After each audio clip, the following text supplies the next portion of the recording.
Hello student, welcome to our channel Mohsin Explain GSEB ADC.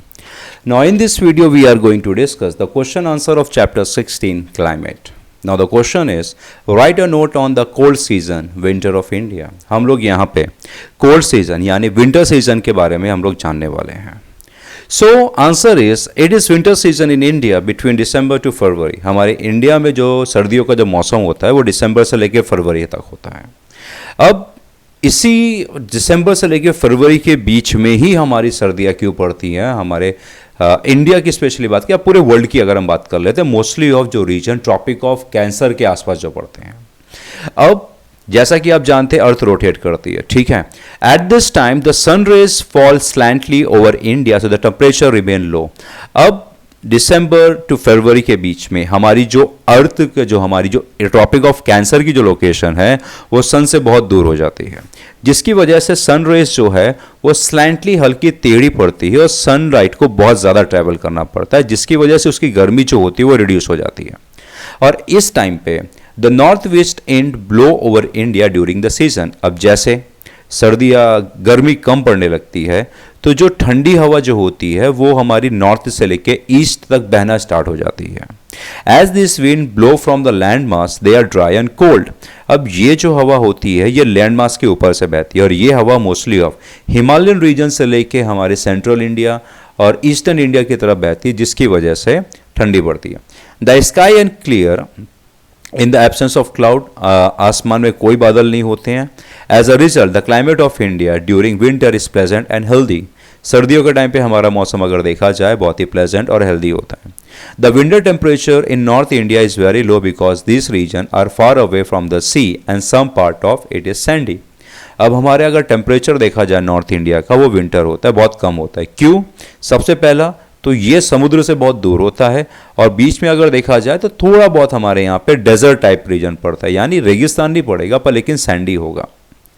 The winter temperature decreases from east to west in North India. अब जैसे जैसे हम east से लेकर waste तक travel करेंगे, मतलब हम अगर देखा जाए बंगाल से लेकर आते हैं फिर यूपी फिर मध्य प्रदेश फिर गुजरात की तरफ टेम्परेचर डाउन रहता है. In January the temperature is 18 degree centigrade in Kolkata, 16 degree centigrade at Allahabad and 10 degree centigrade at Delhi. अब जैसे जैसे हम समुद्र से लेकर हिमालय की तरफ बढ़ेंगे, जैसा कि हमारा कोलकाता जो है वो बे ऑफ बंगाल के पास है तो वहाँ पे टेम्परेचर बहुत ज़्यादा रहता है 18 डिग्री. और जैसे ही हम यूपी साइड आएंगे समुद्र से दूर आ गए 16 डिग्री और दिल्ली के पास पहुँचेंगे तो 10 डिग्री हो जाएगा, क्योंकि ये जो रीजन है ये नॉर्दर्न साइड में पड़ता है, समुद्र से दूर हो जाता है. At this time very low temperature prevail over Himalaya. अब इसी जनवरी के टाइम पे अगर देखा जाए तो जो हिमालय के आसपास के रीजन का टेम्परेचर बहुत डाउन होता है, जैसे शिमला एंड दार्जिलिंग में टेम्परेचर 5 डिग्री सेंटीग्रेड पहुंच जाता है. Some time there is very heavy snowfall in Himalaya during winter. अब ये इसी टाइम पे अगर देखा जाए कभी कभी बहुत भारी बर्फ गिरती है. At that time the cold and heavy air rashes toward the northern plain. और जब बर्फ गिरती है, बर्फ गिरने की वजह से क्या होता है, जो एयर मोमेंटम जो अराइज होता है हिमालय से वो नॉर्दर्न प्लेन की तरफ बढ़ता है. A very heavy cold wave prevail over northern India as well as Rajasthan and Gujarat. जैसे ही ये नॉर्दर्न जो एयर है ये समुद्र की तरफ बहती है, यानी हमारे लो प्रेशर की तरफ, तो ये हवा जो है राजस्थान के होते हुए गुजरात की तरफ आती है और जिसकी वजह से अचानक जो हमारा जो टेम्परेचर है राजस्थान के बाद गुजरात का गिरने लगता है. Some part experience frost due to which crop like cotton is damage. अब फ्रॉस्ट क्या होता है, जब water vapour temperature suddenly down होने की वजह से जम जाता है तो वो हल्का हल्का क्या होता है, ये जो बूंदें होती हैं वो फ्रीज हो जाती हैं, जम जाती हैं, जिसकी वजह से हमारी जो कॉटन रुई की फसल होती है वो बर्बाद हो जाती है.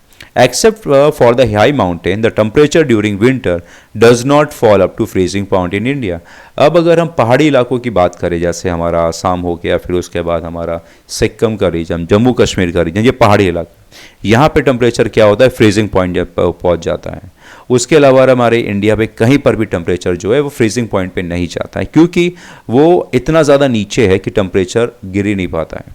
Because the Himalaya situated on the northern boundary prevent the extreme cold and wind coming from the Central Asia and protect India from chilling cold. दूसरा रीजन हमारा जो हिमालय है वो एक तरीके से दीवार की काम करता है, यानी वॉल है, natural wall.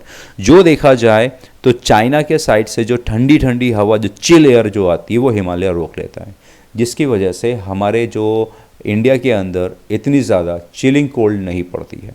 South India lies in the torrid region. अब हमारा जो साउथ इंडिया है वो टॉरिड रीजन, मतलब ट्रॉपिक ऑफ कैंसर और इक्वेटर के बीच का जो रीजन है वो टॉरिड रीजन है।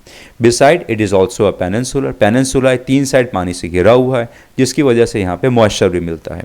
इस interior part are not much far from sea, so it is not as cold as northern India. So इसीलिए जो हमारा जो पेनिनसुलर का अंदर का पार्ट है, जैसे बेंगलोर रीजन हो गया, हैदराबाद रीजन हो गया, फिर मैसूर रीजन हो गया, ये सब जो है यहाँ पे इतनी ज़्यादा ठंडी नहीं पड़ती, क्योंकि ये समुद्र के बहुत पास हैं। नॉर्दर्न इंडिया जैसा नहीं, समुद्र से बहुत दूर है, तो बहुत ज़्यादा ठंडी। सीधी सी बात है, जितना जो रीजन समुद्र के पास होगा उतना वहाँ पे ठंडी कम पड़ेगी, और जितना रीजन जो समुद्र से दूर होगा वहाँ पे ठंडी ज़्यादा पड़ेगी। और दूसरा हमारा जो है ये ट्रॉपिक ऑफ कैंसर के पास, ठीक है। द टेम्परेचर सेम टाइम पे कोची जो समुद्र के पास है वो जनवरी में टेम्परेचर होता है 26, मदुराई का 25 एंड चेन्नई का 24, क्योंकि ये समुद्र से एकदम बाजू में है। The winter temperature decreases from the south to north in India.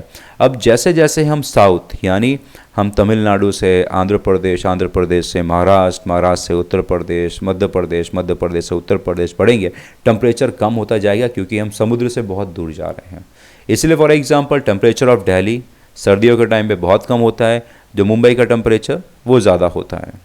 Now the north east monsoon wind blowing over the most of the region in India in winter. अब सर्दियों के टाइम पे देखा जाए तो जो मानसून विंड कहा जाए, मानसून विंड ऐसी विंड होती है जो अपने साथ में वाटर वेपर लेके चलती हैं, ठीक है। सो ये क्या होता है, ये आपका mostly of southern peninsular region पे ज़्यादा फ्लो होती है। That is why they do not bring any rain, but they bring rain on the Coromandel coast as they happen to come over from Bay of Bengal. अब ये जो देखा जाए, जो मानसून विंड होता है ये अक्सर ज़्यादा बारिश नहीं लाती है, लेकिन जो कोरोमंडल कोस्ट है हमारे, देखा जाए तो आपका कोरोमंडल कोस्ट पड़ेगा उड़ीसा से नीचे लेकर आपका आंध्र प्रदेश, कर्नाटक, और फिर आपका थोड़ा बहुत पार्ट ऑफ तमिलनाडु, यहाँ पे बारिश लेकर आते हैं। Beside this the mild atmospheric disturbance from north west in India bring some rain in waste.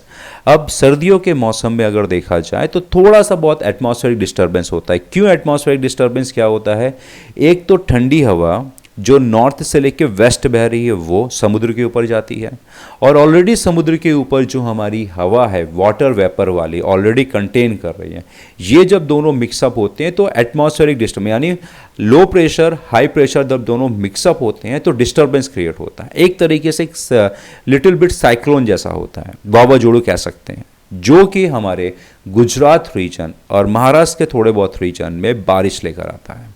और ये जो बारिश सर्दियों के टाइम में जो आती है, ये एटमॉस्फेरिक डिस्टर्बेंस की वजह से, ये फसल जो देखा जाए ये हमारे पंजाब और हरियाणा के अंदर जो फसल होती है वीट, उनके लिए बहुत फ़ायदेमंद होता है।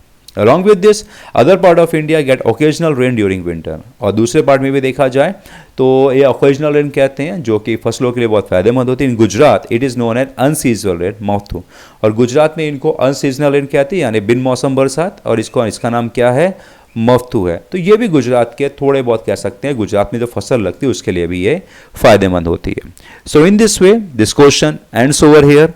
Thank you very much.